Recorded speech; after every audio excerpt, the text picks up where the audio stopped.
tonight I'm going to move item number 7 to 6 and item number 13 to number 8, which clerk has agreed is fine.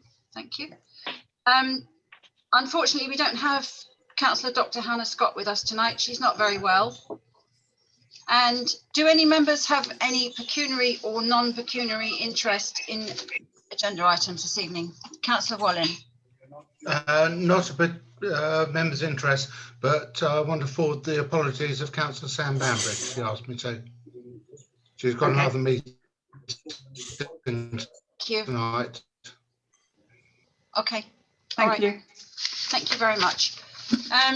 Now you have the minutes of the full council meeting in front of you, 2nd of February. Yeah. Does anybody have any comments that they want to? Okay. Good evening, Lorraine. Evening, Joanna. No? Would someone like to propose these minutes, please? Councillor Wallin and by Councillor Pennington. Thank you. And also the planning, highways and environment, just for receiving. Sorry, Councillor Cornford, yeah, just make sure everyone's in agreement with those full council minutes. Thank you. You know what? It's been a year. Yes. Is everybody in agreement? Thank you. Is that everyone? Thank you. Yes. Lovely. Thank you very much. Sorry about that. I seem to have got a mental block. Yes, the Planning and Highways and Environment Committee. Would one member like to propose these? Thank you, Councillor Pennington, and seconded by Councillor Johnson. And everybody in agreement? If you can have a show of hands, thank you very much. Thank you. Item number 4 is your report, please, Town Clerk Jo. Thank you. Okay, so I'm going to share my screen, hopefully. Okay, so apologies, now you're going to have a shrunk screen, but I just want to share this PowerPoint with everybody. Oh, that's lovely. Okay, so yes, I thought to make it a bit more visual, as we've got some residents joining us regularly as well, just makes it a little bit more interesting. So this is my town clerk report for beginning of March, which covers items that have happened during the last mostly calendar month. So the first thing is the defibrillator update. We now have the defibrillator and 3 heated outside cabinets have arrived at the Town Council office, and the donated defibrillator from the Thanet Community First Responders is due any day. The cabinets will then be installed at 3 sites, one being the community centre. Huge thanks to the generous people in the community, and particularly to the Community Spirit Craft Group and Mr and Mrs Hambridge for their hard work in organising the fundraising. Really, really brilliant. Westgate in Bloom. So we organised a virtual meeting for the lead volunteers for each element of the Westgate in Bloom project and invited Peter, the tree biodiversity warden, to explain his role to the group. It was appreciated that others in the community took time to attend this meeting as well, and I hope that this year the initiative will go from strength to strength. If you do want to get involved, please contact the office, you know, by email or telephone, I don't mind which. The entries for each element for the south and southeast in Bloom have now been completed and submitted. And these elements include Sea Road, the green next to the community centre, Cambourne Avenue, St Mildred's and Station Road, the allotment gardens at Lymington Road, and the train station. And the 2 areas prepared on the green next to the community centre have been planted on Sunday with 2,000 snowdrops and bluebell bulbs, and also had scattered wildflower meadowgrass seed mix. This will increase the biodiversity value and be a pleasant sight for the community in the coming months, hopefully, as long as the squirrels don't eat all the bulbs. Okay, so some dates for your diary. Obviously, we've got Census Day coming up on the 21st of March, so that's a very important day, and hopefully everybody's aware of that. We do have some information on our website, so any residents that are unsure, please do get in contact. I also want to mention some dates for this year. We've got the train station birthday, which, believe it or not, on the 12th of April 1871, Westgate-on-Sea opened for traffic at the train station. So this year is the 150th anniversary. And this actually coincides with the day that shops will be able to reopen as well. So hopefully people will be out in the town, and I will be giving out some trail leaflets that the Heritage Centre have kindly done for me, and I'll be getting those printed. Sadly, some of the ideas to mark this date have had to be postponed until later in the year, but we do intend to have some bunting, signage, and at the very least remind everyone of the importance of the date. Also, the annual town meeting is scheduled to take place on the 22nd of April. We're now likely to be holding this virtually unless the situation alters drastically, in which case, if it did, we can consider hosting at the community centre. But say, as things stand at the moment, it's very likely now to be virtual. There is still hoped to be a food and drink festival between the 11th and 13th of June, and the organisers are currently taking bookings for stalls. So if anyone in the town is interested, you can contact us for their details and I can share those with you. And we do have some information on our website as well. And please don't forget the annual town anniversary on the 18th of July this year. We're planning how to mark the date, so please keep checking our website for updates. So the War Memorial Recreation Ground and community asset transfer, the process is now nearly completed, believe it or not.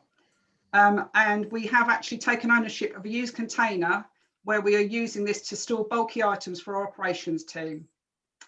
The container arrived on Friday the 19th of February, and it was quite a hair-raising, heart-stomping moment for me to see it being hoisted over the fence, but all was well. And this is the first stage of organising and centralising the services that the Town Council provides for the community. We'll be consulting with residents in the spring and summer, so please take this opportunity to let us know what's important to you and how we can all work to improve the town together. Our Town Council magazine in April will contain an article which explains what the budget for this financial year will be used to fund by the Town Council. So that's important for everyone. Talking about the Town Council magazine, so our next issue is out due in early April. And as I said, there will be some consultation opportunities. That will coincide also with our annual town meeting as well. We'll use that as an opportunity for consultation. So hopefully you're going to be able to participate in that. Talking about the budget. So the budget for this year has now been agreed, and Thanet District Council have confirmed the tax base figure of 2,482.41. The approved precept request for this year is £149,475. And when this is divided by the tax base figure, this equates to £60.21 bandy equivalent figure. This represents an increase of £3.60 or 6.36% on last year. And the approved budget figure for this year is £154,135 for Westgate-on-Sea Town Council. And that table you can see there is actually going to be on the Thanet District Council website as well. I was lucky enough to attend the practitioners conference between the 23rd and the 25th of February. It's an important date for clerks because it gives us an opportunity to mix with our peers and you know, catch up with each other. But also they have some very exciting sessions, and I was lucky enough to attend 15 sessions over 3 days. The actual cost of the conference to the Town Council was £55 for me to attend, so it's absolutely excellent value for money. Some of the sessions I attended included topics like the importance of mental health self-care, values and purpose at work, toolkit for town councils on how to manage behaviours, creating positive content on social media and managing negativity, climate change and practical actions, the importance of diversity, attracting new councillors, and grant applications and finance processes. So it really was a jam-packed 3 days and thoroughly enjoyed by all those that attended. The IT equipment that we were asking for donations from the community, I'm pleased to say that that has all now been shared with King Ethelbert School, and they said they are hugely appreciative of all the donations. I did get most of them in the picture. It's a bit difficult because there were quite a few of them, but it was at least 20 laptops, and we had 4 base units. I don't think that's the technical term, but the stands that you have with the computers on, and an iMac. So thank you everyone in the community, and Councillor O'Connor, because that was your idea. So thank you very much. Last but not least, the COVID-19. We are still providing assistance to the community. So if there is anyone who needs prescriptions or shopping, please do let them know to get in contact. And obviously on our website as well, I do keep that updated because I am signed up to be a COVID champion. So we do get some updates, which I'm obviously sharing with the community. So thank you ever so much for listening. Thank you, Jill. That was an exciting report. I really appreciated the PowerPoint. Lovely. Thank you very much. Can we say that Ray Taylor, who helped so much during the COVID, the first lockdown, is making good progress. He sadly had a couple of strokes at New Year, and he's on the mend and knocked on Jill's office door the other day. So that's really good news. Right, we don't have any. Do we have any TD? Oh, sorry, Councillor Donaldson's got his hand in the air. Yes, I was going. Councillor Donaldson, you want to report, don't you? You're on mute. You're on mute. You're on mute. Councillor Donaldson, you're on mute. Sorry about that. It's okay. Thank you very much. Anyway, I'd like to first of all thank Jill for a super PowerPoint presentation. It was really good. And I'd just like to add that I also attended the SLCC course for 3 days. It was absolutely brilliant, and it was great to, you know, spend 3 days with all these other town clerks from all over the country.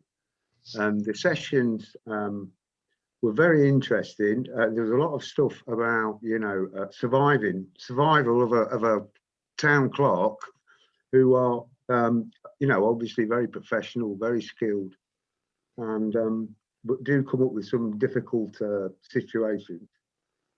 Also, the course is actually, we are allowed to access all, there's 31 sessions. I did 14. And we're allowed to access any other ones. So I'm going to access quite a few over the next 30 days.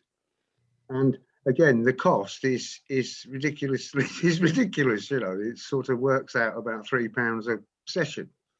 And I hope that, you know, out of the COVID epidemic, that, you know, these sort of training programs, you know, where we're all sort of computer savvy, you know, we can continue with these training programs because they're so useful, so interesting. And I'm going to try and get some continuous professional development points, and I'll see if I can. I don't think I did quite enough sessions. I think you have to do 15. I discovered afterwards. But anyway, there we go. It's great. That's excellent news. I know you and the clerk slept really well this last weekend. Absolutely, yeah. And I was completely green that I couldn't come along. Right, the councillor reports. I know that Councillor Page wanted to make a report. Councillor Crawford, did you wanted to move the item, didn't you? Yes, I've kind of overridden that now because of what we've just heard. Is that all right, Jill? That's fine. That's fine. Okay, it's not too much of an offence, is it? Okay, sorry, Councillor Page. Thank you. I just want to first of all mention that I have recently attended the 2 Birchington Parish Council extraordinary meetings, which were held in relation to their development by Millwood Homes. And the first meeting was to sit in as an observer when they were considering their response to TDC in relation to the outline SP16 development application. And then the second meeting, which was on the 16th of February, at which they presented the prepared report that they were going to be submitting. So Councillor Cornford and I both attended both those meetings as neighbours with Birchington Parish Council. The other thing I would like to give you is an outline feedback on a workshop that I attended last Wednesday, which was organised jointly between Kent Association of Local Councils and Kent County Council on their Vision Zero strategy.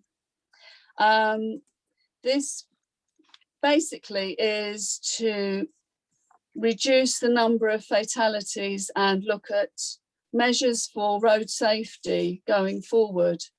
It started on an international platform, and that developed into a Stockholm Declaration in 2020, by which they plan and hope to reduce fatalities on roads by 50% by 2030 and down to zero by 2050. So the workshop then looked at what KCC is looking to have as a vision and achieve in Kent, because they advised us that Kent is one of the busiest parts of the UK. In some areas, it's higher than the metropolitan areas. And they want to work very... Sorry. Can I get her to phone back when she's finished?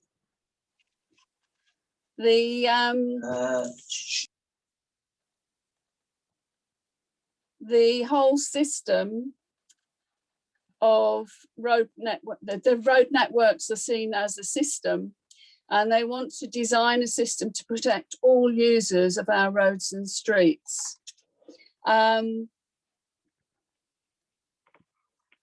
KCC are promoting Vision Zero initiative on a public consultation at the moment, which is still currently going on.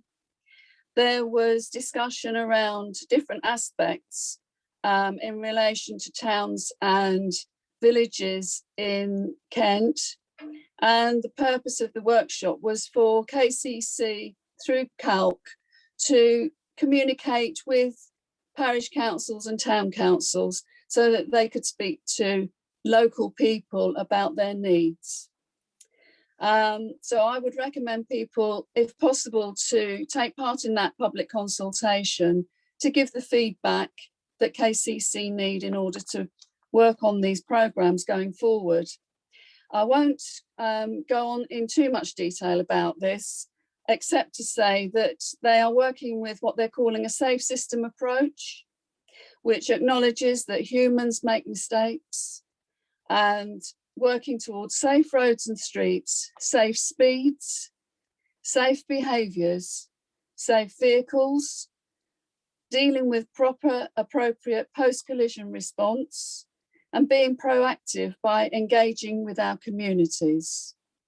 There were a couple of polls carried out during the workshop. One was, what do you think about the 20-mile-an-hour limits where people live in Kent towns and villages?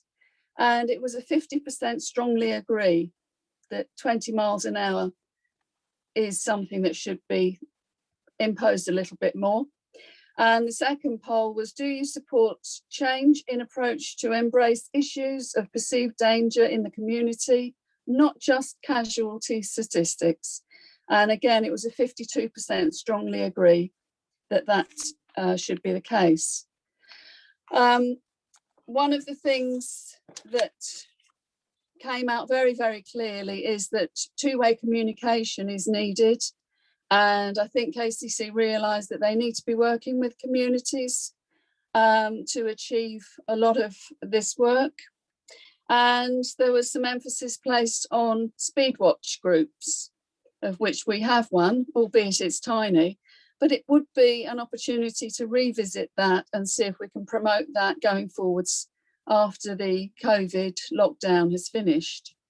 I'll leave it there, but it was a very interesting workshop. I was sent my delegate pack today, So if anybody would like a copy of that, I'll be very happy to forward that on to you so that you can have the same information. And I think I'll leave it at that, except to say that we should really promote the Speedwatch group again when we're going forward, because it's going to be important. And KCC are taking this issue very seriously.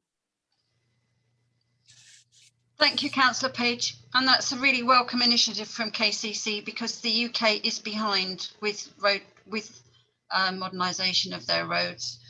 And it would be heartening for the 20's Plenty campaigners. Sorry, Councillor Nightingale.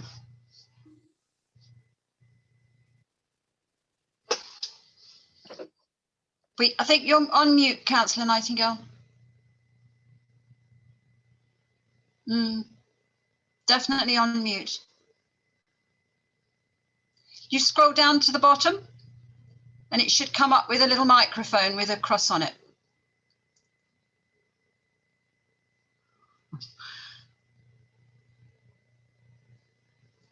Scroll down to the bottom of the screen.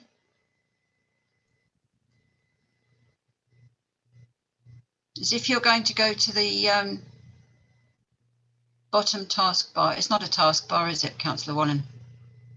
No, it's on the bottom, or in my display, it's on the bottom left. If you point them right, Councillor Nightingale, if you point the mouse over your face, two buttons should appear on the top right hand side. One will say oh, click. That's it. All there. Oh, No. No.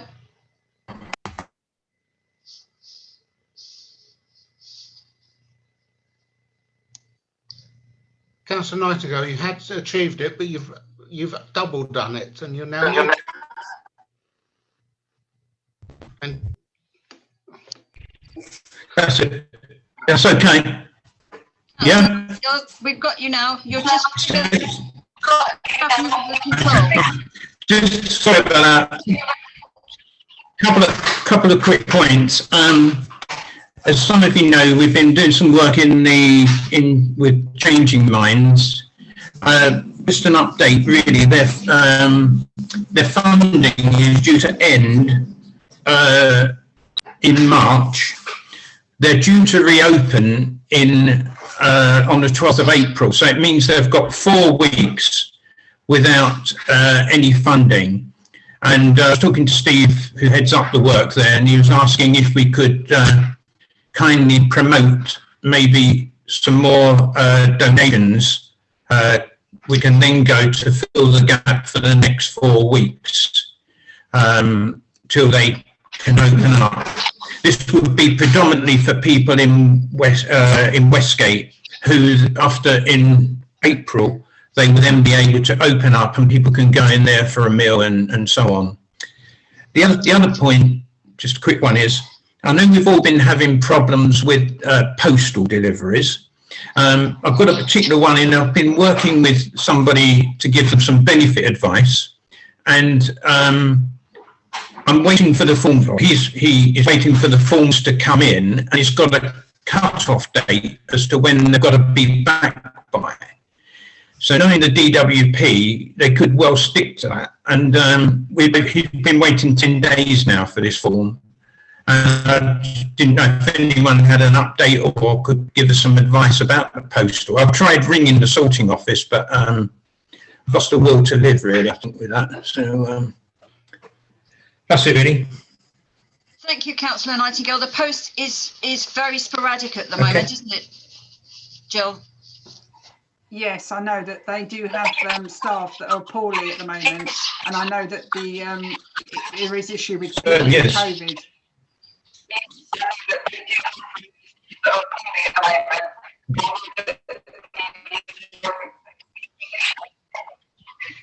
We've got somebody coming in and down the bottom here, connecting to audio. Councillor Wallen. Yeah, thank you, Councillor Conford. Oh, hang on, that's better. My connection's back. It's just a really minor thing. I did email some of the councillors about it earlier, but it might be an idea if I forwarded that to Neil Woodward, if he was okay with providing me with his email address through the town clerk. Yeah, okay, I'll send that to you. It's only a minor thing, but you never know, everything helps. Thank you, Councillor Wallen. Thank you. Jill, we don't have any KCC reports, do we? No KCC reports.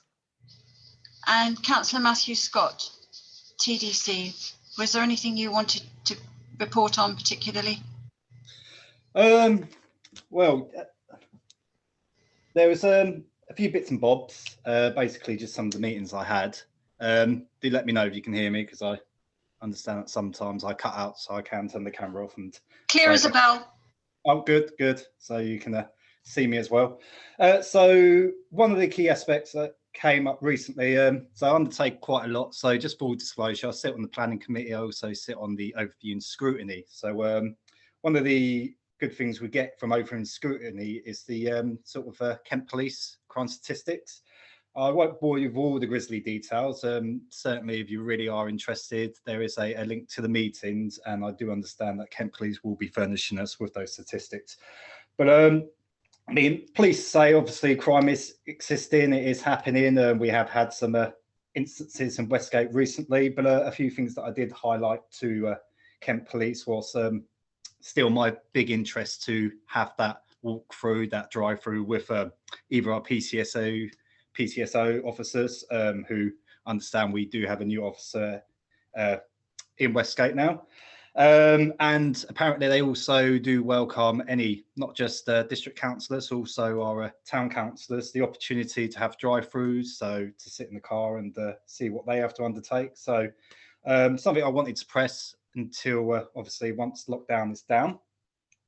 But the one thing that I did highlight, to go back to the train station, was just still the concerns with potential Londoners, or not necessarily Londoners, but people were using the Westgate, the quieter stations such as Birchington and Westgate station as sort of the get-off points to distribute drugs, basically.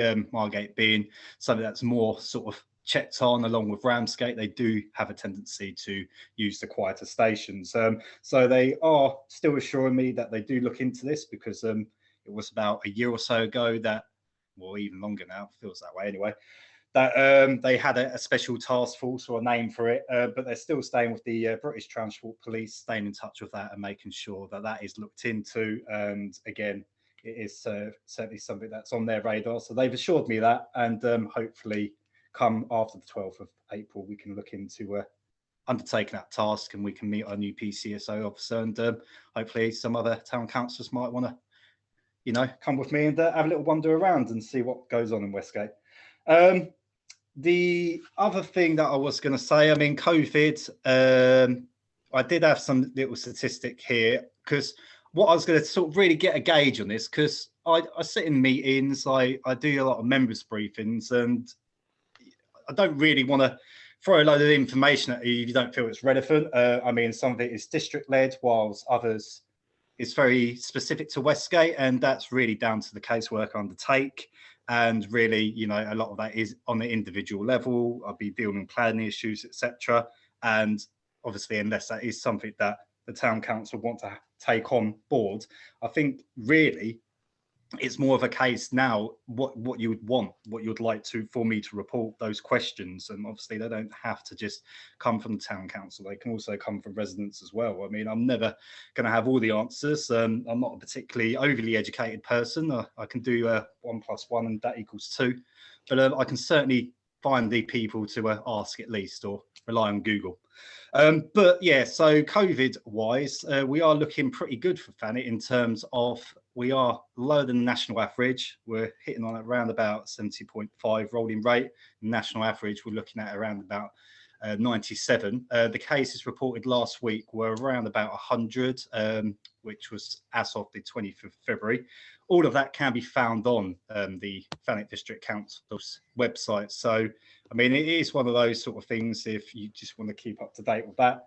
And the only other bit of tippet I think I'm understanding is that they are looking to still continue the testing centres and reviewing it around about June time. But that is as much information as I have. So again, it's always a bit garbled when I give my briefings. I do write these stuff down, by the way, so I have notes. They're just not particularly great. And like I say, there's sometimes I don't know what the town council would like me to report on a district level, or what they feel is quite pertinent. Obviously, we know what we're focusing on. So, I mean, for the members of the public's benefit today, we are obviously looking at things such as the development and the building on there, and those are issues that have always been picked up on any district councillor who is worth their salt and in the area that is affected. So I can only rest assured from my side that the work has been undertaken, and hopefully our other two district councillors who represent Westgate are doing the same. So that's me. Always happy to answer questions after these as well. So thank you.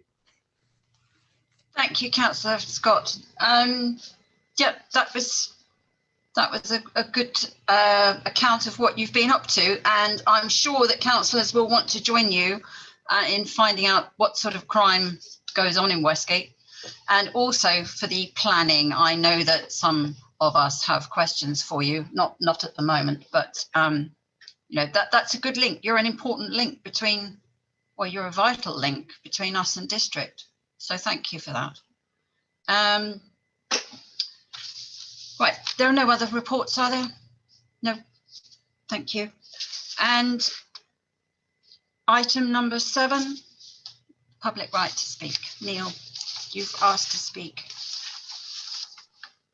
Can you hear me already? Yes, that's good, Neil. Welcome. Thank you, everybody. Good evening. Thank you, Chair. Thank you, Clerk, and thank you to councillors. Just a brief introduction, and then I have probably 3 or 4 questions rolled into one big one that, as a group, we'd like to put to Westgate Town Council, if we may.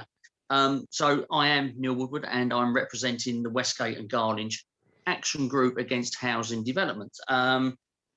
Just to give you a brief override of where we are at the moment, in just over a month, maybe 6 weeks, we have gained, last time I looked just before we came online, 744 members on our Facebook group, 182 followers on Twitter, with some quite significant followers, including, of all people, Extinction Rebellion.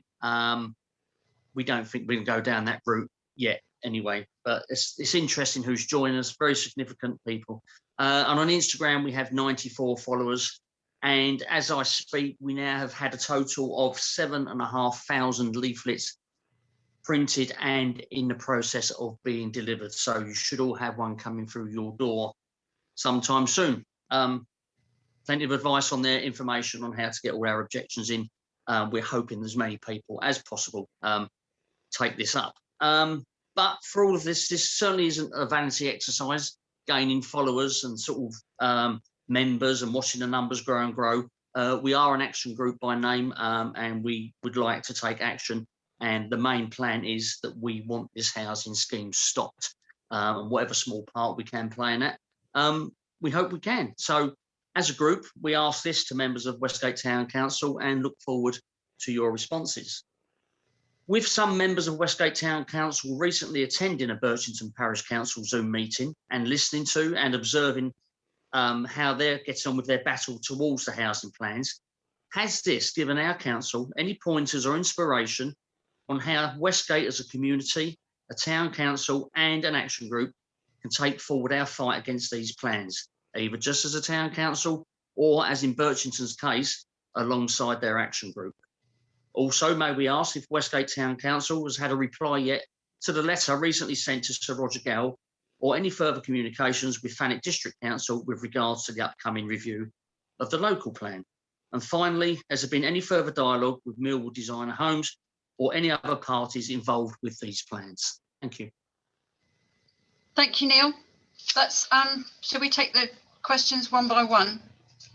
Do any other councillors want to make comments on Neil's questions? Okay.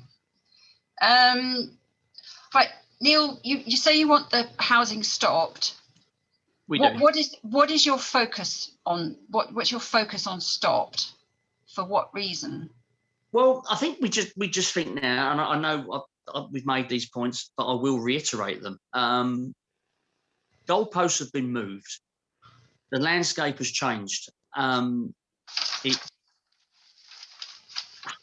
the mutant algorithm has been scrapped. The ONS statistics don't match what is actually happening with housing growth. And with brownfield sites, and there being 400,000 consents already given in the pipeline, much of this has been revealed by Roger Gow, Sir Roger Gow. We just don't think that any current pending housing schemes are actually viable and should be treated with the previous algorithm in mind. Everything now should be with COVID now and Brexit and everything else, all housing applications now should be treated in this new landscape. And with the information that we're digging up and we're being given and we're being shared, the housing numbers for our fields and Birchington's fields and Garland's fields and everywhere else, it's just wrong. And we know it's a battle, and we hope it's not an unlikely battle that we're going to win, but it's just wrong. It doesn't make sense. We're consistently asking for archaeological reports. We're not getting them through. So we know we need to move on now, but whether we can do that on our own as an action group or we need further help, and whether the WTC can stand alongside us with that fight, that's where we want to go. So we want to know what WTC as a council can give to us, and are you prepared to stand alongside us as Birchington Parish Council are with their action group? You say Birchington Parish Council Action Group? Alongside their action group. Right, so Birchington have their own action group apart from the Parish Council? Yep. It's standalone? Yeah. Right, so that's action group standing with action group? No, Birchington Parish Council are very involved with their action group. Yeah, Birchington Housing Action Group, run by Doc Favell, I think. So what exactly are Birchington Action Group doing with Birchington Parish Council? I don't know what they're actually doing, but it seems they're working very, very much in tandem with the council. They seem very amalgamated as a council and as an action group. Okay, because I think your action group and us as a town council are working in tandem. We have the same goals. The focus really, well, the focus for us is to have the law changed, because at the moment there's a one size fits all for the housing allocations, and for Thanet that doesn't work very well because all our land, well, most of it is high grade agricultural land. So our focus is to have the law changed, which is why we sent the letter to Sir Roger Gale. And the response so far from that was him saying to us that we should send it to the Prime Minister and to the Minister for Communities and Housing, Robert Jenrick, which has been done. The town clerk did that. Right. Yeah. And the Minister for Agriculture as well, George Eustace. It's gone there as well. So it's gone to all three. Yeah. Thank you. Thank you. Yes, and in that way, we are certainly supporting the feeling of the people of Westgate, the residents of Westgate, which we have done right from the beginning. It's just that now with everything so about to happen, the application has come in and it's woken everybody up. They're finally woken up to the fact that this has been going on since 2015.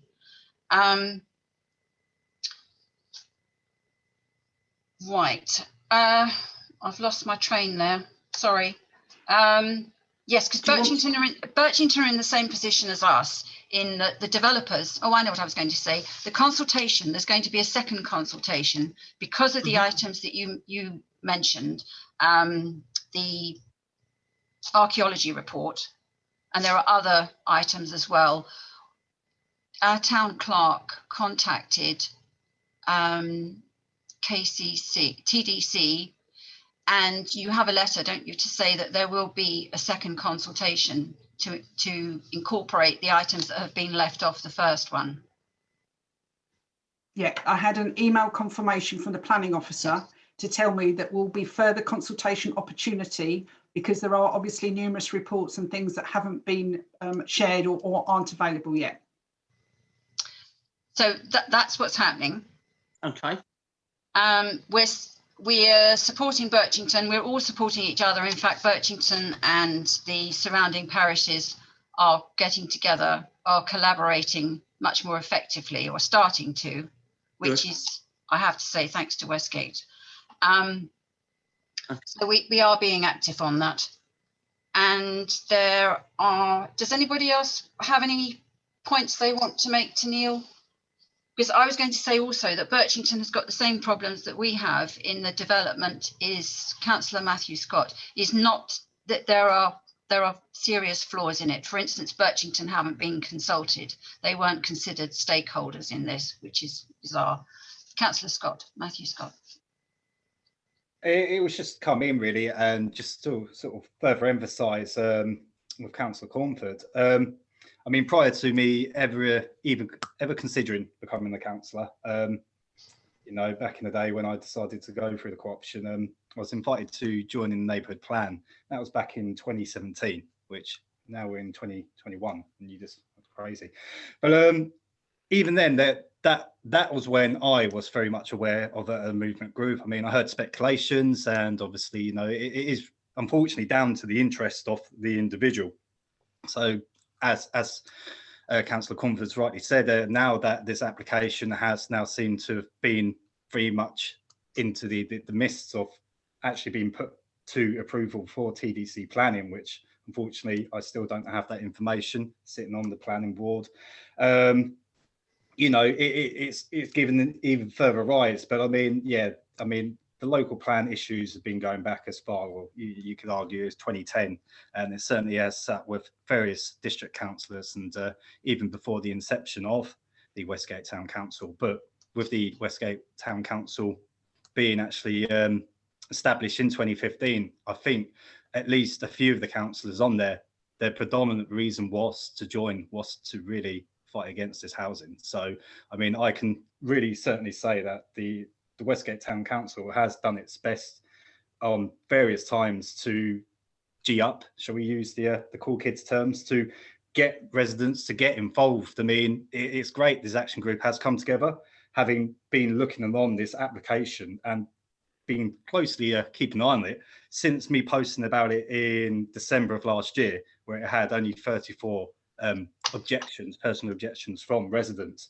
It's shot up well into, I think it's now the hundreds. And that's great. You know, I'm glad to see that the momentum is finally there. And, you know, it's clear that sometimes these action groups, whereas there was a similar action group that was undertaken by a town council at the time, it's easy. I feel it gives a lot more weight when it's done by a community led, when it's done by the residents, because I feel sometimes people look at councillors and they feel busybodies, they don't want to be told, whereas a community with its own control and its own rights, they feel they are doing something. And it's great that this action group has come together and has really G'd it up. But I mean, I do just want to come in and just back up that the town council has done an exceedingly amount. It's held together neighbourhood plan meetings to even just discuss about Westgate's future, its developments, and try to put together an actual neighbourhood plan legal binding document and get that approved. And these are times of residents as well as councillors themselves who have actually joined these, and it certainly hasn't gone to, you know, an insane sort of a circumstance. So, and a town council in itself, I mean, these councillors are predominantly volunteers. It's not a paid post. So these people are doing this because they're passionate.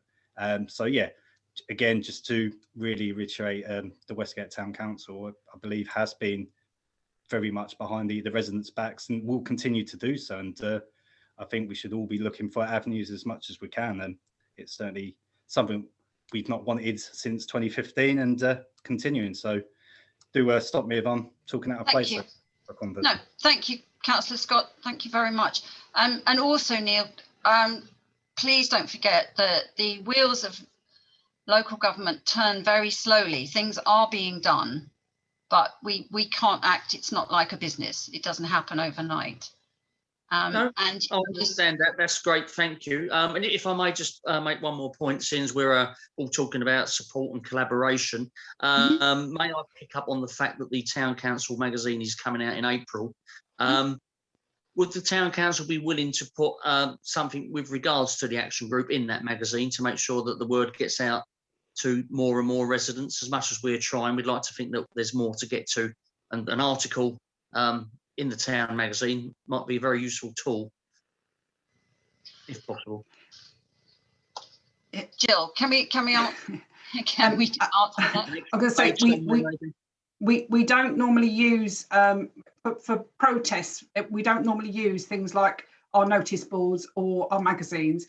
I certainly don't mind promoting, you know, the fact that you want people to get involved, but it wouldn't, you know, it can't be a tone of, you know, all out protesting, I think, but you can certainly promote, you know, what your group's about and, you know, invite people to join is, yeah, what I'm getting to. In the magazine? Yeah.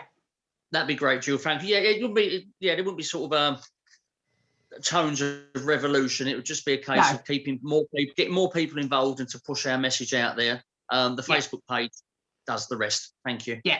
Okay. Okay, great. Thank you, Council. Right. Thank you, Neil. Thank you very much for coming along. Councillor Crawford, Councillor Pennington had his hand in the air for a while. Sorry, Councillor Pennington. It went down, so I thought you decided not to speak. Councillor Pennington. No, my arm got tired. Well, just to say, you know, somebody who's been on the council since we started, that we have fought a long battle. And I think maybe the difference is that some of the arguments that you were putting forward, Neil, were arguments in respect of the local development plan. And that was a debate which we had for some years, but which I think we now need to move on from and to criticise specific aspects of this application. And I think two things are important. One is the defects of the application itself. We talked about archaeological studies, and I think we all see eye to eye on that. The other is the changing political situation, where there does seem to be a groundswell of opinion that too much top-grade agricultural land is being used for building, and to try to encourage second thoughts along those lines. So I mean, we are. My own perception is that we are working closely together, but some of the arguments that are now becoming better known amongst the residents are arguments that we were trying to battle with in the previous phase, where it was the draft development plan. That's all I wanted to say. Thank you, Councillor Pennington. Also, Neil, our town clerk sent. Yes, Jill. I'm just going to remind you, actually, Councillor Crawford, to mention that. Thank you. Yes, it's quite a comprehensive email. And one of the items that TDC have recently put out for public consultation is the statement of community involvement review. Now, I know they've been nudged because this has not, it was last reviewed in 2012. And I think the current climate has brought this to the fore, and it's up for consultation until the 9th of April.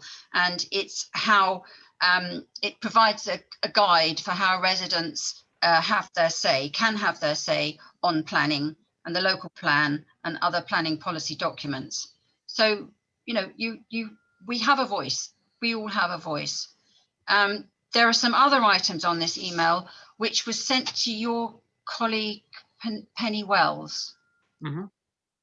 So we've got quite a full agenda. So if you could ask Penny the site of that email. Sure, will do. Thank you, Neil. Thank you.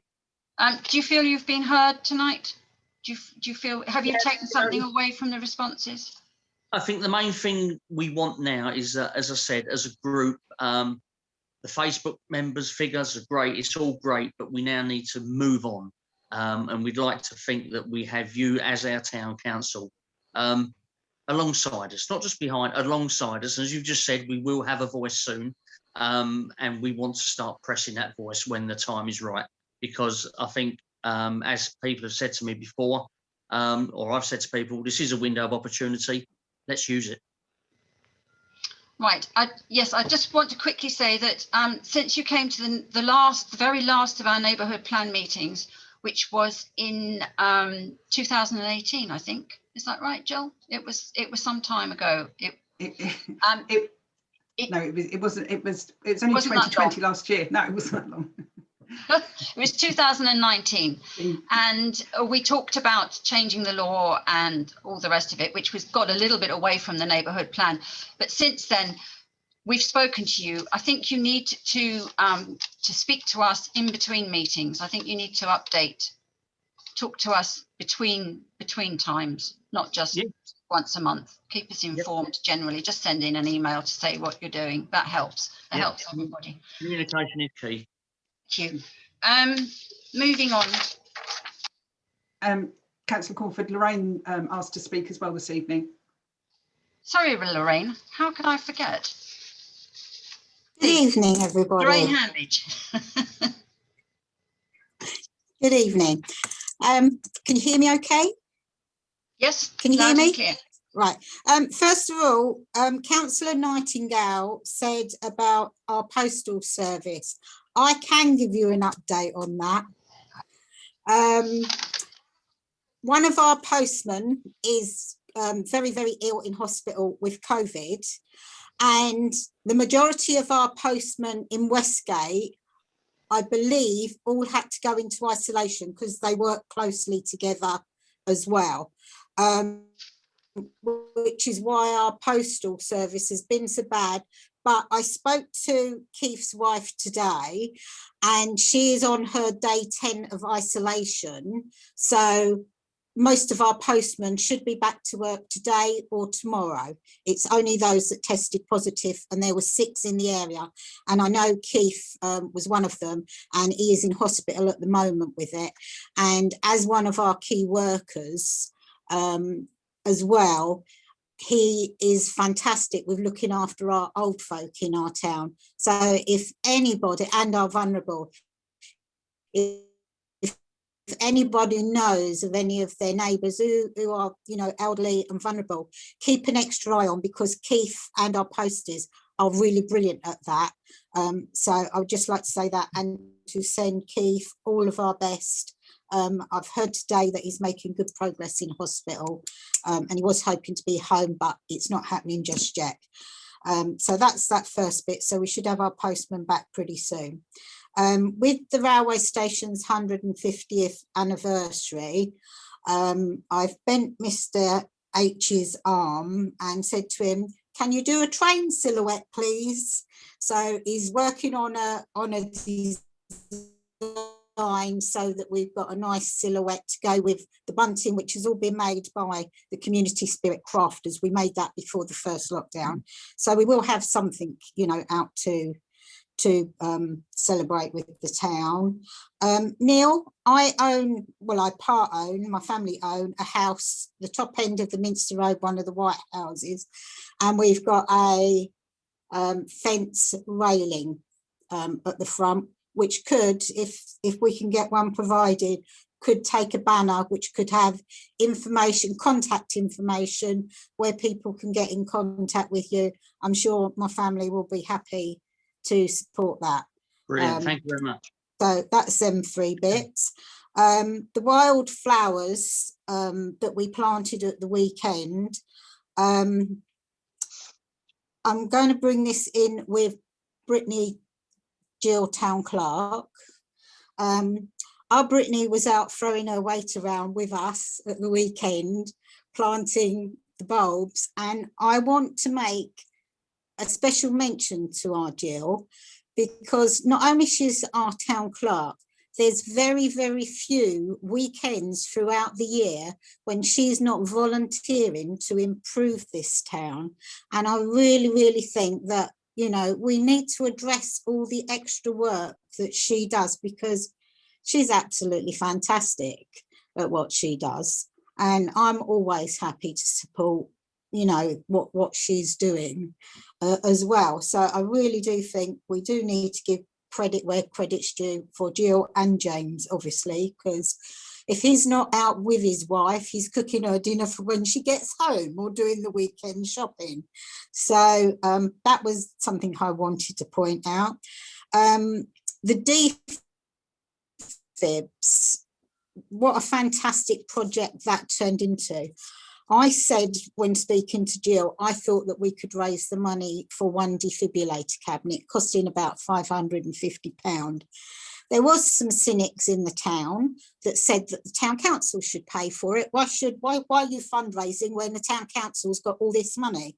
But I knew in the background that anything that we didn't raise, that the town council would be helping out with. But I didn't want to say that at the time. So we have now got 3 defibrillator cabinets going in our town instead of 1. So I think it just proved that our lovely community and our town council, we work well together, and doing that, we get more done for our town. So the other thing I've been asked is about training. I have pointed out when everybody said to me, are they going to be giving training? Yeah, but we can't while we're in COVID and lockdown. So there is lots of people also that would like some training once this is done. So that's that piece. My last piece is our Scarecrow Festival, which we've moved forward again this year. It is meant to be in September, but we've moved it forward because of lockdown. And if not knowing how things go on, we can do things with the children, with the Scarecrow Festival and things.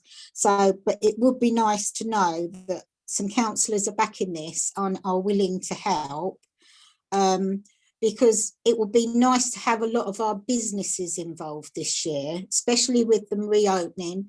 Our nurseries, our clubs, our pubs, they could make a great event of this as well. And, you know, if we can have extra people in the town, it can bring extra people into our town. So I just feel that it would be nice if, you know, there's a little bit more backing from the councillors with how they can help promote this and work with our businesses to promote this as well. And it's, again, one of those things that we can do that costs very, very little money. Thank you very much.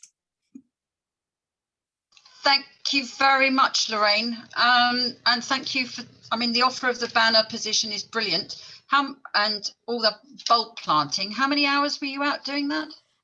Well, whatever hours we was out doing that, by the end of it, I was kicking the bulbs in the hole because my back had gone that bad. But Richard trebled that because Richard and his cousin, Clive, they actually dug all the ground over as well. Perfect. Thank you. And thank you also for all the possible CPR trainers. Yep.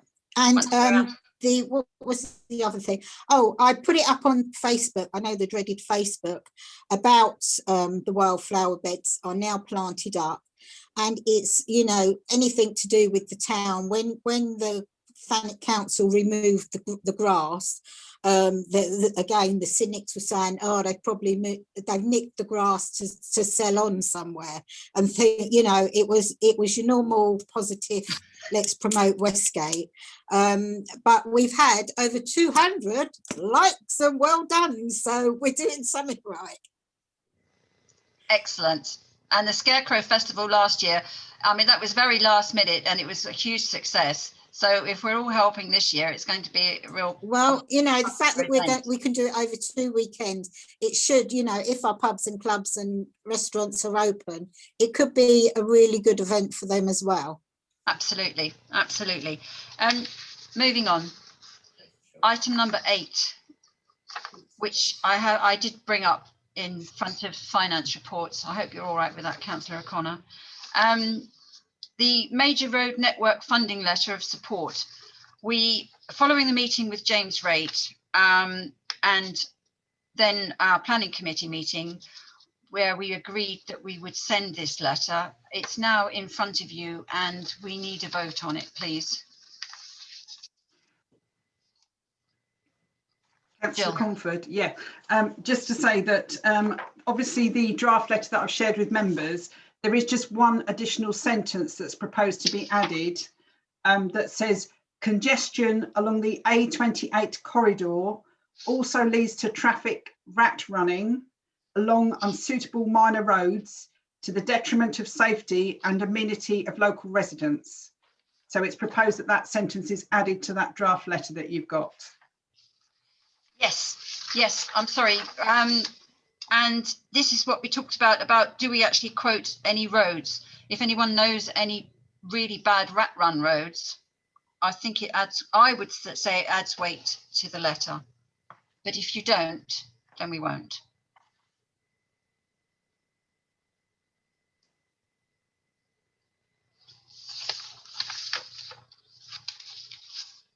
Do councillors feel we should add this sentence?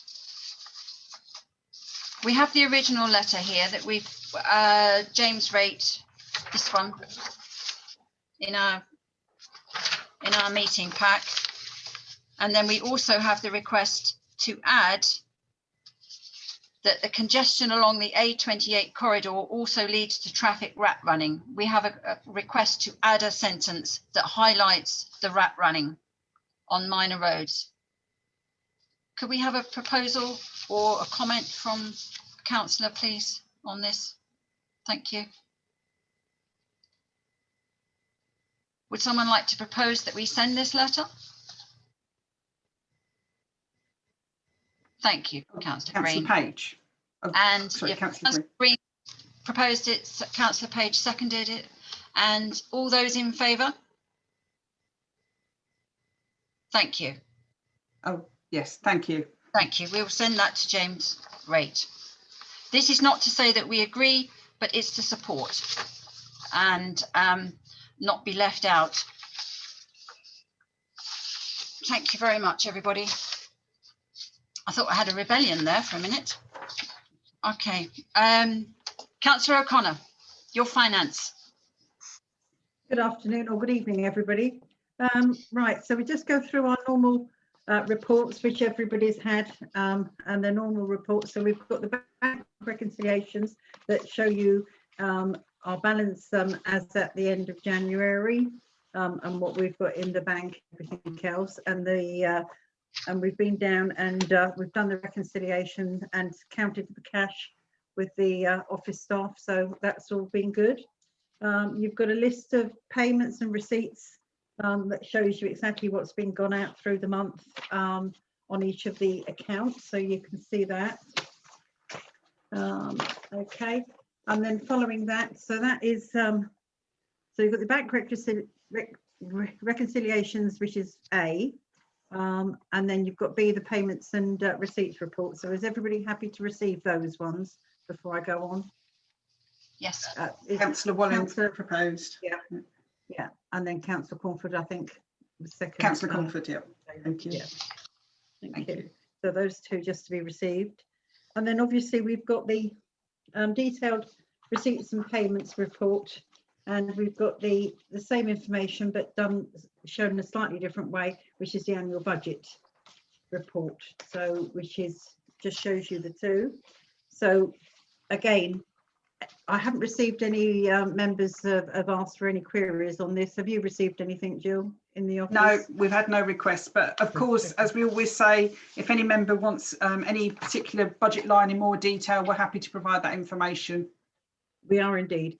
And at the moment, we seem to be on track of what we've been forecasting, so which is good. So that's good. So we'll receive those two reports if that's all right. Can I ask if everybody happy to receive Green, that? I think, proposed. Yes. And I think Councillor Nightingale was second on that one. I wasn't sure. Yeah. Thank you. All in favour? Thank you. Thank you. Okay. So that's C and D that we've sorted out there. So we've also got the debate of what we should use the remainder of the grants and donation report. Remember in the last meeting we said that because we haven't had the grants and donation come through this year due to COVID, we also were thinking about with the DFIB of to actually get the one in for St Mildred's Bay. It's the only bay that now hasn't got a DFIB and DFIB cupboard, and to go alongside Lorraine's ones that she's managed to get in, we thought it'd be nice to actually round off Westgate and get all our defibs on our bays and in our town centres and everything else like that. So it's really to decide if everybody's happy for the defib and the cupboard to go through, which we had 2,400 left. Jill's done a little report here, so the defib for St Mildred's Bay. So we've said for the remainder of that. So we've confirmed that we can have it for £925 plus plus the external cabinet, and it's your heated cabinet and everything else like that, which is a total price of 1,350 plus 150 for actually having it installation. So tonight we're just asking if everybody is happy to us to use that funding for that to get the other cabinets in. So am I sorry, Councillor Green has his hand raised. Sorry, I didn't see you there, Councillor Green. Yes.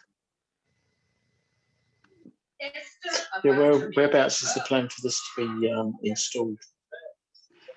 So I want to approach the St Mildred's Bay, but clearly it's under renovation at the moment, so it won't be able to be fixed until the new build has taken place. But that is my proposed location on the side of the road, so it's not actually on the sea side of the, because I think that would be detrimental to the material. Okay, so can we get a proposal if they want to for this to go through? I mean I'm for it because obviously I've come through it. So, but okay, Councillor Green. Oh, sorry, Councillor Green. Councillor Walling was second, I think. Second, yeah. Okay, all in favour? Thank you. I think with the coming of the summer, I think that's going to be an absolute another paramount, and it's just so nice to know that we've got all of those down here, and our town for very little cost really is going to be protected. I think that's going to be really something to look forward to. Okay, and the other one that we've got through there, we've given you a list of capital spend to consider for the projects for next financial year. Just so that you're aware, you've got a list here, and what we've said is that we've got a kind of some ideas here that come through. So the one is we need it's been brought to our attention that we need a couple more litter bins around the town for various reasons. And it's been identified that's probably about the 6 that we would need is about £800. Then obviously we've already mentioned the defib, which is coming out of grants and donations. The other thing that came up to light, particularly in the snow this time, is that we've got hardly any grip bins, and obviously the pavements were quite dodgy. So we're looking at trying to get some grip bins in. So that was price. We've got 1,200 as an estimated cost for that. We've got a climate change report, which we're going to get going for next year. We've already put that in for the budget, so that wouldn't be coming out the council cost, but it's just to show you what we've got going. Christmas lights, obviously we have had a grant for Christmas lights, but it's not going to be enough to cover all the installation and the testing of all the lampposts and everything else like that. So there was another £2,000 requested that we put that into so that we can get the Christmas lights up and running this year. We've got works going on the boating pool and the shelter slope. They're coming out, the basic materials for those is £850 per each one of those, which is coming, we'd like to come out of capital. So again, it's to be voted on what we think. We've got the local plan support. At the moment in the earmark reserve, there's 12,200. So it depends on how it needs to be split for that. I know that there was talk of supporting it for the action group, for some stationery or things for the action group. So that needs to be looked at and gone into. So that's a practical thing for them. The recreation ground, obviously, to start off, it's going to cost us some money to get the recreation ground up and running this year. If there's anything new that we want before we start earning income on it.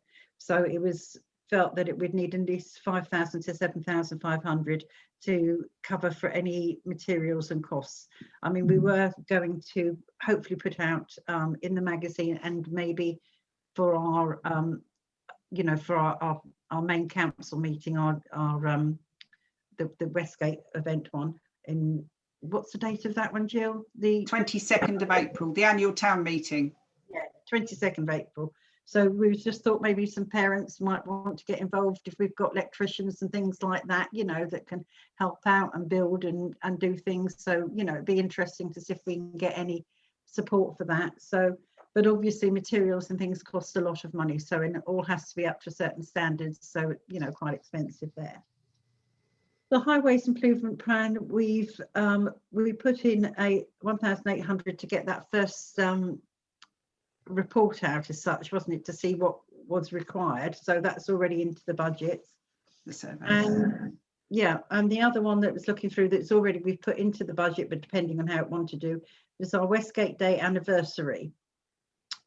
Because of COVID, it's obviously, we felt this year that obviously the actual day wasn't celebrated, and we don't know what's going to happen in the future. So although it's very nice to have a big festival or a big event that goes through it, we really need something that actually marks Westgate Day. So there was talk about having a flag or banners or bunting up that we could do every year, regardless of whether people were allowed to meet or not, you know. So it was just something that we would make sure that it was up and running for that period of time. So really and truly, some of that has already been covered in the new budget. But what we've also worked out is those capital, it comes to 13,200, what we've marked here under capital. And at the moment, unidentified, we've got 15,000 in there. So that would cover all those little projects. And there's even a little bit left over for maybe, you know, another little project that may come through. Sorry, is that council? Sorry, I just thought I had a hand up there, but it wasn't.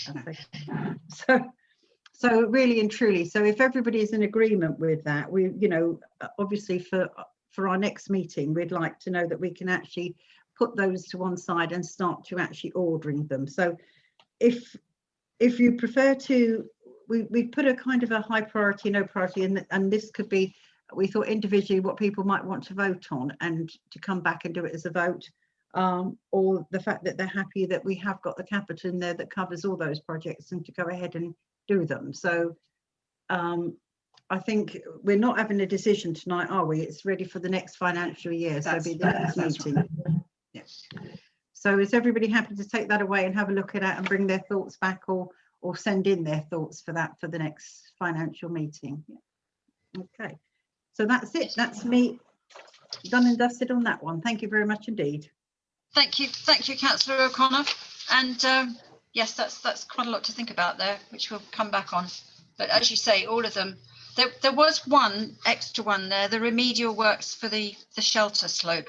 That's another one. No, we've got it. Yeah, we've got two of them on there. We've got the boating pool and the remedial works for the shelter. They're both on there. 850 and 850. Yeah. Yeah. They're both there. So, no, but if there's anything anybody wants to add to it, let's, you know, sorry, Jill. No, I was just going to say that I wanted to reiterate exactly what you said. I will be putting out a really firm request to the community, because we want as many people with skills to get involved with the project with the recreation ground, because if we can get that up and running, you know, if we've got people in the town with the skill set to actually, you know, give up an hour or 2 hours, and even it's down to cleaning, painting, things simple as that, it's going to make the whole project get, you know, done and off the ground much quicker. And obviously then we'll just have to fund the materials. So this is going to make a huge difference. And I'll be putting a push in the magazine and also at our annual town meeting. Thank you. Lovely. Thank you, Jill. I mean, it's important that everybody gets involved. I mean, successful parish and town councils are hugely supported by their communities and their residents.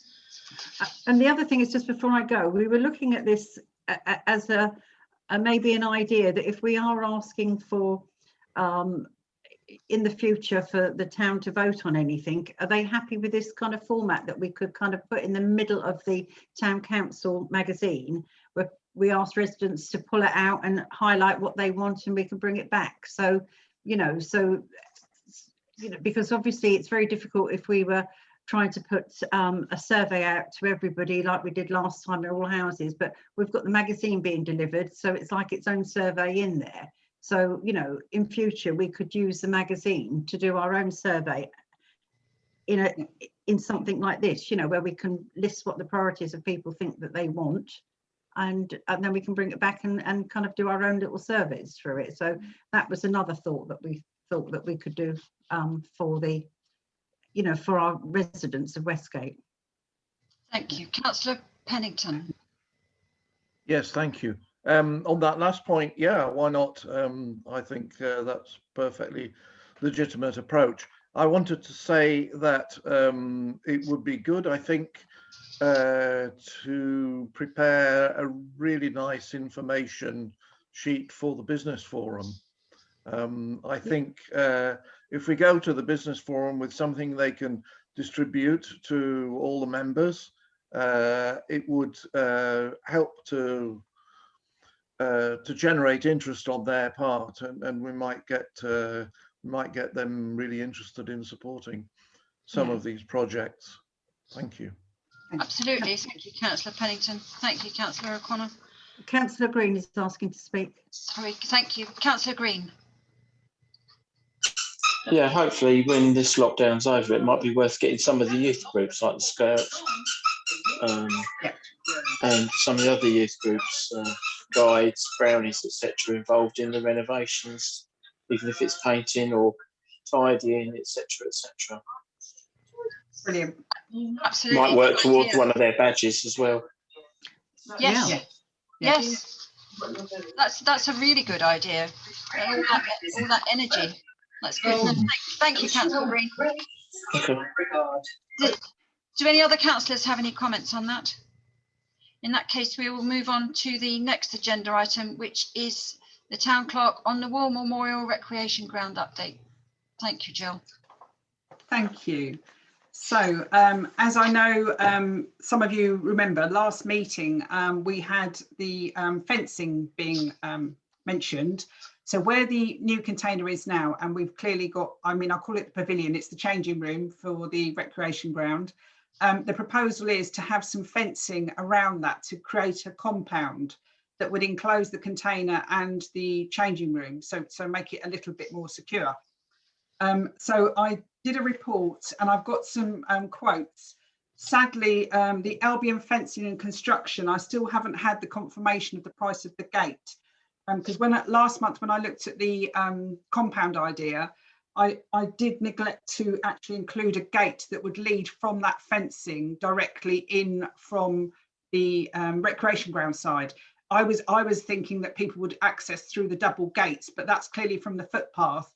And I think that might be a bit of a bone of contention for people playing football, having to come out of the recreation ground to go into the changing room. So there is a gate that's been quoted by Evans Fencing, you'll see, one of the other contractors, and AFS Fencing is the other quote there. But I haven't had the actual confirmation from Albion Fencing. He said it would be in the region of between £500 and £600. So clearly that would be very close to the price that is quoted there from Evans Fencing. So I don't know whether members are happy to defer to me to get the confirmation from Albion Fencing and then report back to you, or whether you're happy to make a decision tonight on the information you've got in front of you. Thank you. Thank you, Jill. Could you tell us again what the proposed cost for the gate from Albion is? So he said between £500 and £600. He couldn't give me a definitive because he needed to contact the supplier, and I think he's had some issues getting hold of them. So that's why I haven't got the exact cost. So the cost of all the fencing and the concrete posts is £2,088 plus VAT. The second quote is £3,500 plus VAT. And then the third quote is £2,600 plus VAT. So obviously with between £500 and £600, depending on which end of the spectrum, it's going to be slightly more than the third quote or slightly less. It just depends on the confirmation once he gets that information. And Jill, where are Albion Fencing based? Albion Fencing in Garlinge, and Evans Fencing, it's part of the Westgate fencing. There's two fencing companies there. So they're both very local. And do we have any, you know, and any kind of feedback on which one fencing company, you know, that you've had good reports back from and they're doing the job and on time and everything else like that? I'm going to say we've had experience with both contractors. The Evans Fencing did the picnic benches and the tables that are actually on the green, and Albion Fencing did the allotment repair when those gates were damaged by a car that hit them. So both companies we've used, and both have equal, you know, good experience. Councillor Page, and then Councillor Wallen. Yes, I can just match what the town clerk has just said, because I've used both of those organisations myself, and I think they're both equally as good as each other. Thank you. Councillor Wallen. Yeah, all I can say is I've had involvement with Evans Fencing and it's been great. No problems there, very efficient, very quick, decent price. I haven't used the other one, but I've got no issues with Evans at all. Thank you. Councillor Pennington. Thank you.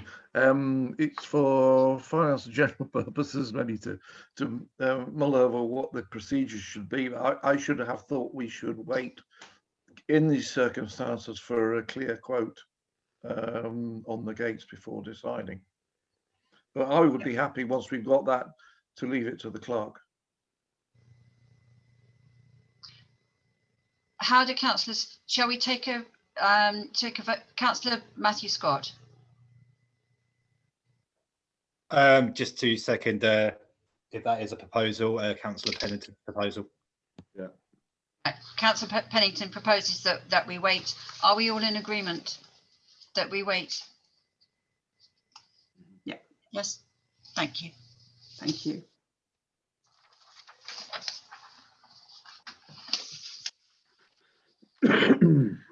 Item number 11, the Christmas lighting for the town. Sorry. I thought Councillor Pennington said that we would wait for the full cost, but then leave it to the town clerk. Yeah. To make it in between the two. Yes.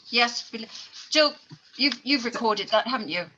Yes. So basically, what Councillor Pennington said, he wanted confirmation of the price of the gate, and then he was happy to defer the decision to me. I mean, if everyone is in agreement with that, that's what I've recorded as the minute. But if members would prefer me to come back to the next meeting to report and then have a decision, that's equally, you know, I'm happy with that either way, really. Doesn't. No, I think we all agreed that delegate that to you. Okay. I just wasn't very clear. That was my intention, exactly. Thank you. Yes, that's what I've minuted. Thank you. Sorry about that. That's right. Thanks. Item number 11, the Christmas lighting. The town clerk has a report on this, and we need to make a decision. Thank you. Okay. So obviously, I had contact from the chair of the Christmas Lighting Improvements Committee, and I know that she contacted members on the 1st of February.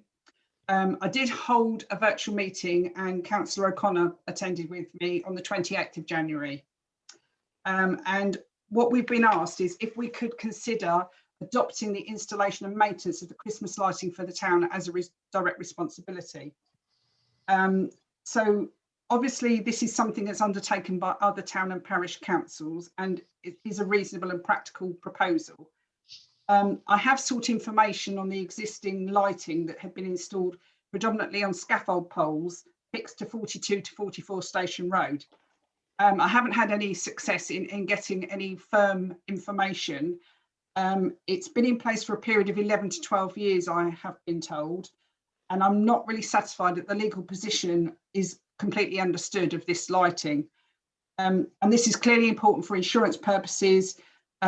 Risks that we don't know what those are. Who supplies and pays for the electricity is very important. And when and how often are the lights, or have they been inspected recently? And is there any written agreement in place with the owner or leaseholder of the building? So all those questions I haven't been able to get real clear answers. I'm therefore recommending to council that we don't take the existing lighting and we don't adopt that for responsibility or liability. And I propose that we start with new lighting and plan for December 2021. If we resolve to manage the new proposed lighting, there's a members grant from Kent County Council that have been secured for the sum of £2,000, and this funds have now been received by the Town Council and are in our account. As previously reported, there are motifs that can be purchased from Blashare Illuminations. I reported that in December. I've been informed by Kent County Council that there is a requirement for each lamp column to be load tested so that the weight of the motif can be borne. I've got the quotation from Kent County Council. As you see, I won't read all that information, but there is a sliding scale and you can have between 1 and 12 load testing done on lamp columns for £860 a day. And then obviously if there are any in addition to the 12, it's £65 per unit thereafter. If there's more than 21, which we don't have, it was £55 per unit after that. Those prices are one design per column, so you can't have more than one design on each column, and it is for festive lighting only.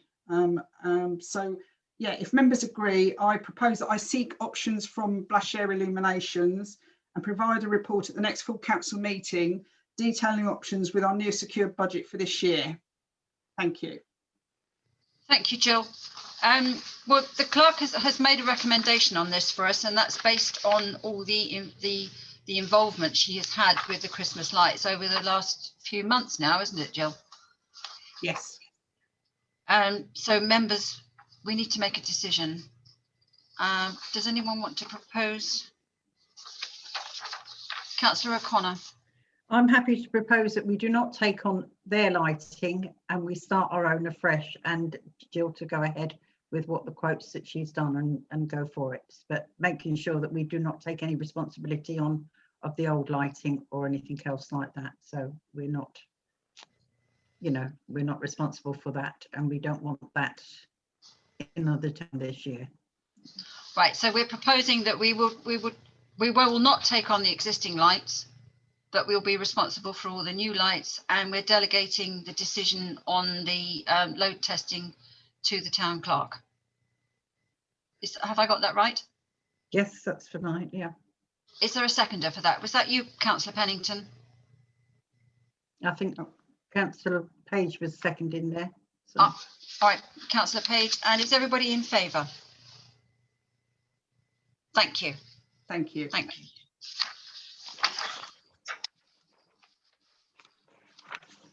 Item number 12, the Westgate Day Town Anniversary. Jill. Thank you. Okay, so since the last meeting, obviously a couple of members have had some suggestions for how to mark the annual town anniversary. So I did a small report for you. Obviously last year we did have the Westgate Day event that we had to cancel, and the uncertainty for this year, it's still not really likely that we're going to have any large event at all, and there certainly isn't enough time to do that anyway now. So plans for marking the actual anniversary town day of the 18th of July. Some of the ideas I've received, explore the option of having a Westgate town flag manufactured and flown from our flagpole on Sea Road. A service to mark the date and dedication to the late Dr. Dawn Crouch. Heritage scarecrows themed for Westgate Day. And an exhibition and enactment to mark the train station birthday on Westgate Day, as this is the 150th anniversary this year of the opening of Westgate on Sea Railway Station, which took place on the 12th of April 1871. So one of those items, clearly there is some expenditure, which is the town crest flag. So a sort of quotation from the company that actually put the flagpole, or did the flagpole for us on Sea Road, and actually supplied the Union Jack, because they actually make bespoke flags. And I don't know if you can see we had Becky. Oh, nice. The logo for us a couple of years ago now. So we used that, sent that off, and then we've received this quotation. So it's for using that artwork for a custom landscape flag, rope and toggle, 2.25 metres by 1.5 metres, printed on both sides, £146.25 plus VAT. And we would need advertisement consent from Thanet District Council for this. Because we are a town council, we do pay 50% of the fee, which is £231. So that's really the decision for members if they'd like to propose that we have a town flag, and we can certainly get the wheels in motion to do that if that's what members would like. Thank you. Yeah, Councillor Page. Thank you. Yes, I think a town flag would be very appropriate, because once it's been made and created, it's something that we can have forever. And it can be used every year on the town anniversary, the 18th of July, and at other events too. We've already got a town crest, and this seems a very appropriate way to mark the anniversary, so that in years when perhaps it's not going to be appropriate to have other events or activities, we can still mark the anniversary in this appropriate way and have little add-ons to that as appropriate, depending on circumstances or finances. Personally, I think a flag is a very appropriate way of doing this. And the only question I would have on the fees that you've mentioned, the advertisement consent planning, would that be a one-off payment, or would that be required to be paid every year? No, that is a one-off. Yeah.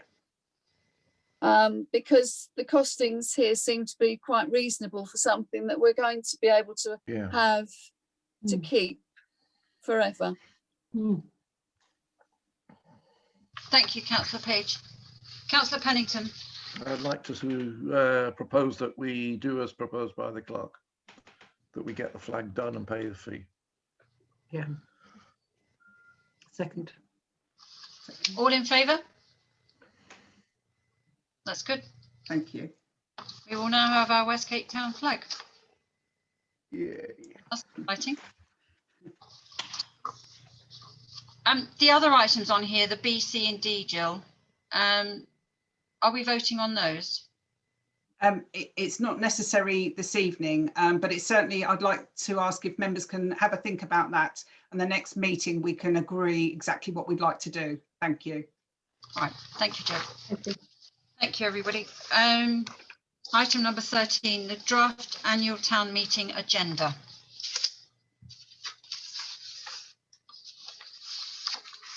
Jill. Thank you. Okay, so I thought that this year, rather than put the agenda together and there's not much discussion, I thought it might be a good idea to bring that to members at a full council meeting, just to get your feedback, really. I mean, the format obviously this year will be different because it's very likely to be virtual.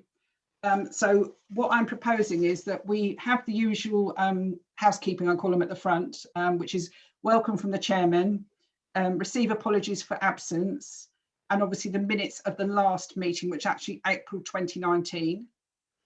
And then I've approached Changing Minds and the Lifeboat Project and asked if one of the members there would like to come along and speak to people that are at the meeting, because I think they've been a very key part for the COVID response in the town and a huge support to a lot of vulnerable residents. So I thought that would be very important.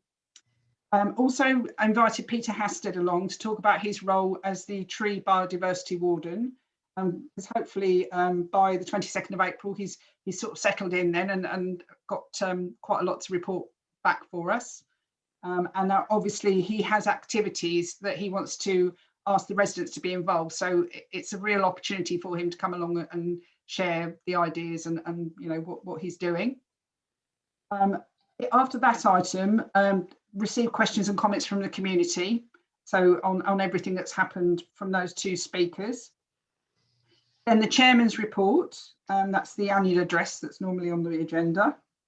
And then we're proposing that we do Community Star Awards. I think that this year in particular, because of everything that's happened with COVID and lockdowns, it would be really a nice, appropriate time to actually award those people in the community that, you know, repeatedly go over and above and beyond for people. So you know that you've had a list of volunteers that I've put together just to be considered for Star Awards.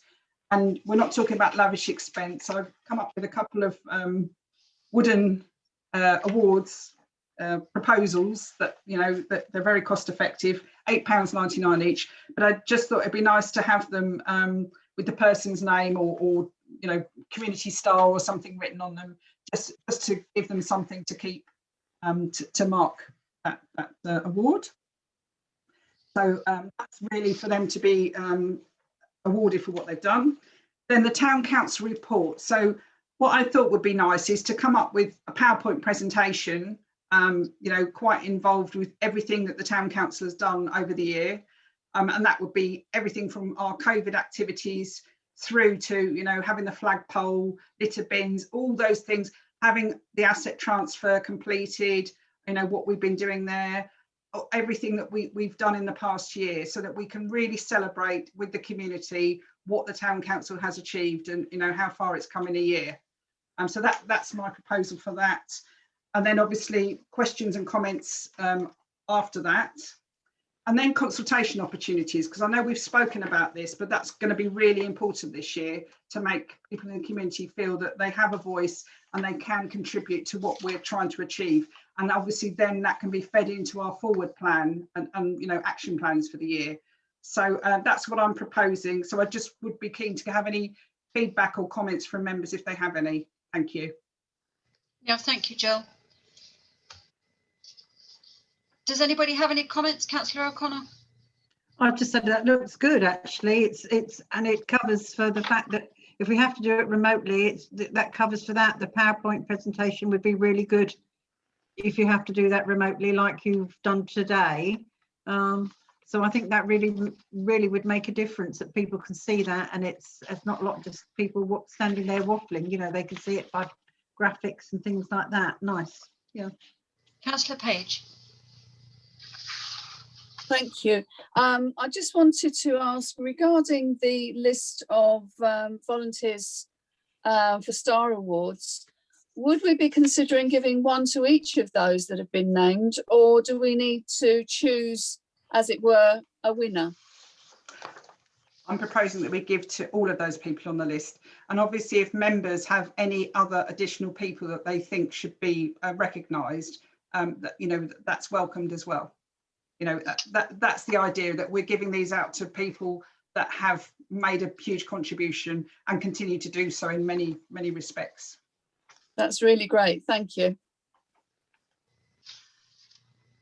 Jill, when you have the PowerPoint, and as you sensibly say about including a consultation with that, could we incorporate Councillor O'Connor's idea with the list of list of ideas, and then run a poll on the PowerPoint? Yes. So yes, quite an active, it's instantly active. Yes, absolutely. Absolutely. Okay, good. Yeah, we've had similar ideas. So yeah, no, it's quite exciting actually to think, because virtually actually gives us a lot more scope to be a bit more imaginative, I think. Definitely.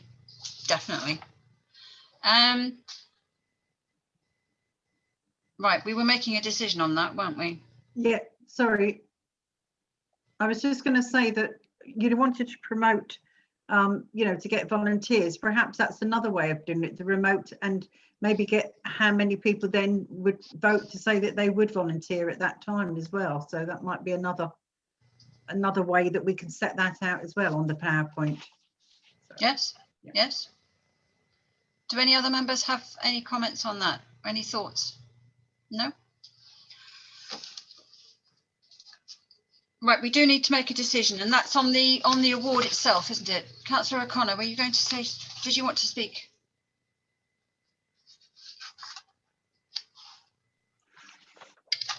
I was just proposing, sorry. And the proposal is, I like the agenda. I was going to propose the agenda. I think that's what we're proposing, and the awards, isn't it? Yeah. are we utilising both designs of the awards?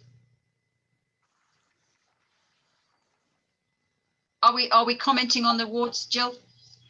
I mean, I actually favoured the round block, but I don't know what members feel about that. I just thought that seems quite practical as well to me, and Yeah, could have a doorstop use. Absolutely. Shall we take a vote on that? You'll see here we've got the two different awards, and the first one is the round one. Are councillors in favour of the round one? Who is in favour of the round award? That's 4 of us. And who is in favour of Councillor Pennington? Oh, 5? Is that as you as well, Councillor Pennington? Are you there Yes. with us? 5. And then a vote on the Easy Fall Over award. No, that's not my hand. That's how many? 2. So the 5s get it. So there must be 2 members that didn't vote there. I don't think my maths is Councillor that Wallin, bad. where did you vote? Did you vote for the round award or the stand-up one? I didn't vote for either. I abstained to go 50-50 down each. Okay. Okay.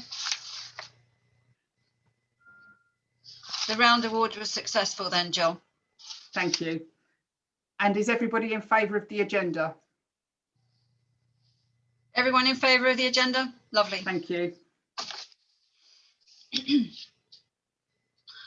Right, next item is the renewal for the membership of Action with Community Kent. This is as important as ever. So hopefully everyone is keen to continue our membership, because we can actually develop and use it even more now, can't we, Jill?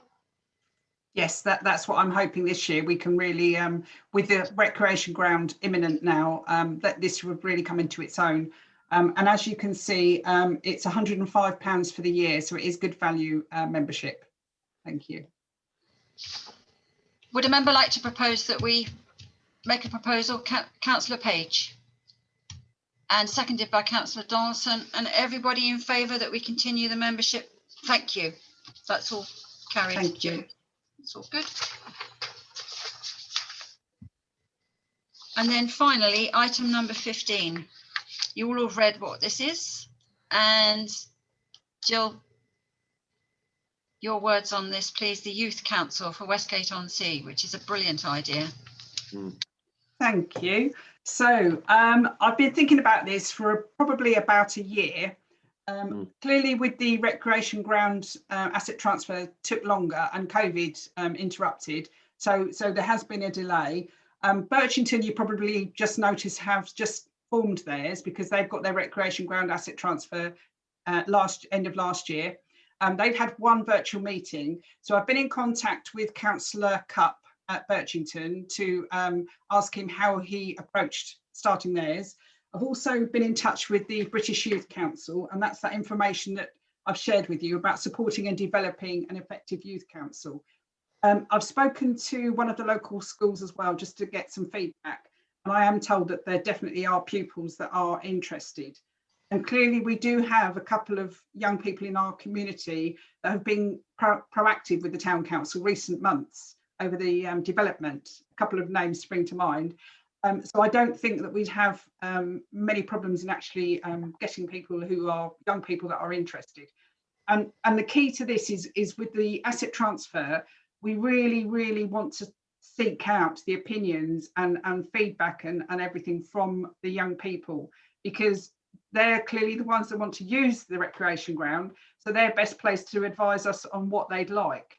So this would form a nice part of the consultation process as well.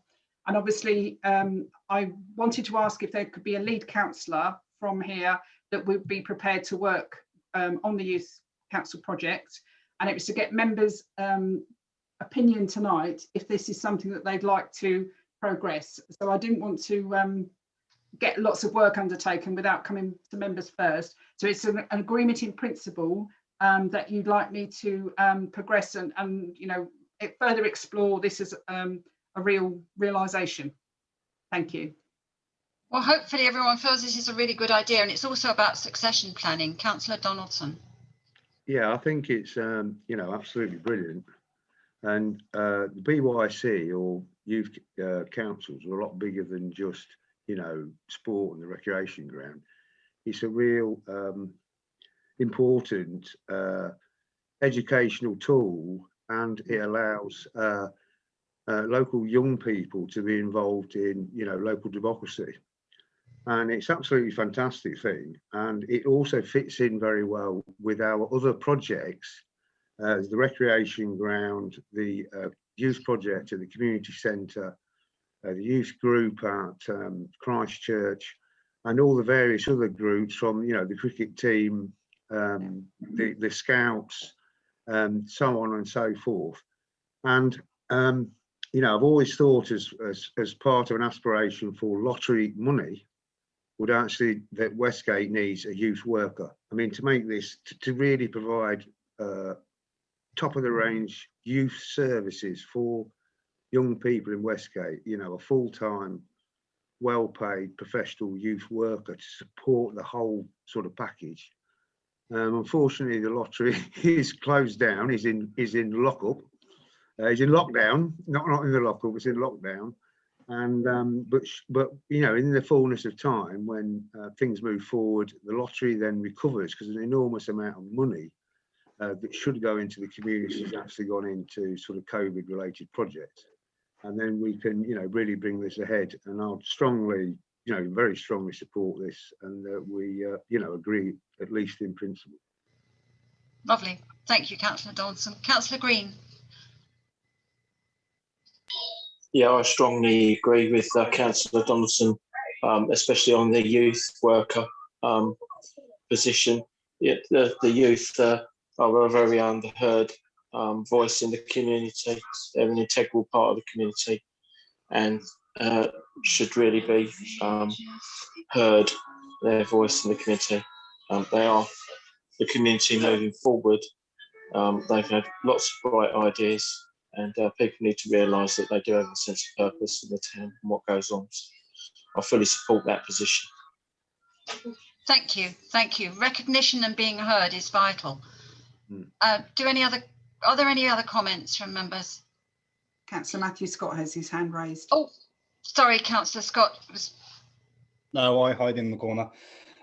Yeah, certainly agree on principle. I mean, we can really say into sort of, well, ever since the digital age has come forward, youth in general have taken a lot more interest in sort of just local politics, not necessarily politics, but local issues in the area. It certainly affects them. And I think people and kids are very much often valued when they feel like they've got a platform, and they feel like, you know, they're in that position where they can sort of come together and form that sort of group. You know, I mean, obviously I've had a brief look through the pack, and it is certainly something that I will support on principle. I mean, I've undertaken a lot of tasks, and, you know, if it's a case of getting this off the ground, I can certainly work alongside Jill with this as just a proposal, but not necessarily to sort of oh, well, you like I say, I mean, at the moment, as it stands, a lot of projects and things are going on there with the town council. So I'm always one to sort of get my hands a bit dirty and get involved. So yeah, I'd like to obviously provisionally put myself forward is to sort of helping get this off the ground. And obviously, if any other councillors feel that to be the case, we can certainly go from there. So really, babbling again, do support the whole thing in principle. Whether I'm taking the lead or not, I certainly do agree that this should be something that should be undertaken, and Westgate is a good area for that to happen. So those are my 2 cents. Thank you. Thank you, Councillor Scott. Thank you for putting yourself forward in that way. Thank you. Does anybody else have any comments to make?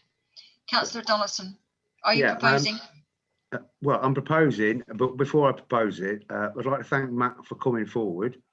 you know, I'm very interested in this sort of thing, and I would also like to offer my services to indeed help you and Jill and work together and maybe have a little youth team. And I know all about youth because I've got 6 children. So so there you go. So I think it's great. So, you know, if we work together as a little team, the more the merrier. And, you know, be fantastic. So anyway, I'm proposing that we, you know, accept this proposal. And seconded by Councillor Scott. I was just going to say, just a comment. I mean, Jill, just maybe if you can just give a point of reference. I mean, does there need to be a designated one councillor, or can this be a joint effort? I mean, obviously, I understand that too many fingers in the pies does sort of dilute the situation. But if it were to be Councillor Donaldson and Councillor, I was about to say Councillor Scott, that's me. It's it's been a long evening. But yeah. I mean, could that work? I mean, obviously, you as you know, sort of the legal behind this. Would this be? I think that would work really well, because obviously Councillor Donaldson's leading on the recreation ground project, so it does make perfect sense that you would work collaboratively, and I think that is a very good suggestion. So, I mean, in that case, I mean, you know, that'd be a propose for Donaldson and Councillor Donaldson, shall I say, and myself to maybe undertake that and get that off the ground, and hopefully it will become futitious. Is that a word? I'm just making noises now. Thank you. Fortuitous. Yeah, Councillor Pennington.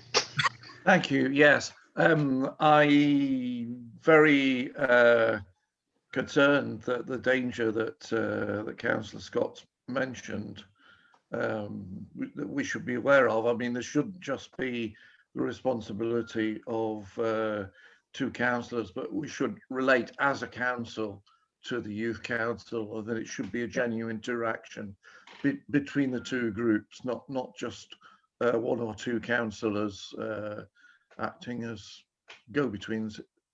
It's more, I mean, I think it's good to have people who are responsible to get the thing moving, but I do think it should be the whole council here and the whole youth council that interact.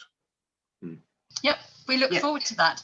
And right, a proposal that we accept this idea. Councillor O'Connor, seconded by Councillor Green. And are we all in favour? Thank you very much, everybody. Thank you. Yes, that's good. That's a good end to the meeting. And we are just within the 2 hours. Thank you, Jill, and thank you for your accompanying reports for agenda items. They're very clear and very helpful. So I'm sure everybody says thank you for that. And the next meeting is on the